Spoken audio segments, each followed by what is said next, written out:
याद करिए, 4 करोड़ गरीबों के मकान बन गए हैं, 12 करोड़ गरीबों के लिए शौचालय बन गए हैं, 12 करोड़ किसानों को प्रधानमंत्री किसान सम्मान निधि का लाभ प्राप्त हो रहा है, 10 करोड़ गरीबों के घर में एलपीजी के कनेक्शन मुफ्त में पहुंच गए हैं, 80 करोड़ लोग फ्री में राशन की सुविधा का लाभ प्राप्त कर रहे हैं। यही तो है राम राज्य, यही है राम राज्य। 50 करोड़ लोग हर वर्ष 5 लाख रुपए की स्वास्थ्य बीमा मुफ्त में प्राप्त कर रहे हैं। कोई भेदभाव नहीं, न जाति का भेद है, न क्षेत्र का भेद है, न भाषा का भेद है, न मत और मजहब का भेद है। जो भारत का है योजना का लाभ प्राप्त कर रहा है, कहां भेद है?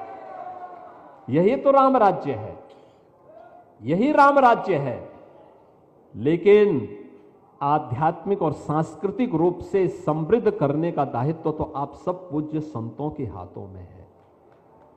आप जो दिशा तय करेंगे, देश उसी दिशा में जाएगा, संस्कार उसी प्रकार से बनेंगे, और यह दायित्व आपको भी लेना होगा। अगर देश का नेतृत्व ले रहा है तो आपको भी लेना है, और कुंभ से संदेश जाना है। ये जो सारी व्यवस्था हुई है आप ही के सबके सानिध्य में हुई है और आप ही के लिए हुई है।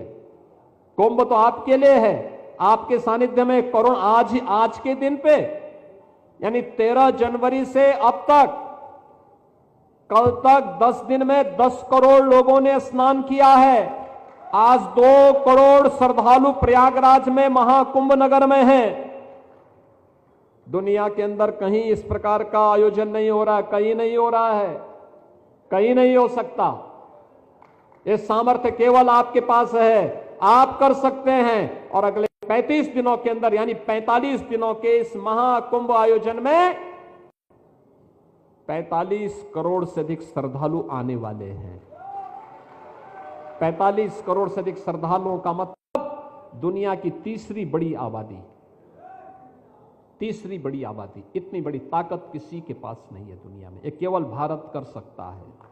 सनातन धर्म के आयोजन, इस प्रकार के आयोजन लगातार 45 दिनों तक एक सिलसिला, और मां गंगा, यमुना और सरस्वती का, त्रिवेणी का इस महासंगम, इस महासमागम को अपने साथ समाहित कर सकने की सामर्थ्य रखता है।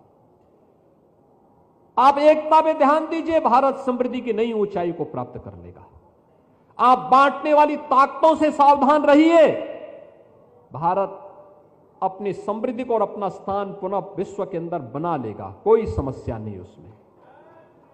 लेकिन एक प्रयास हमारे स्तर पर भी होना चाहिए, और इसलिए मैं आप सबसे एक विनम्र अपील करूंगा, कुंभ का संदेश एकता का संदेश होना चाहिए।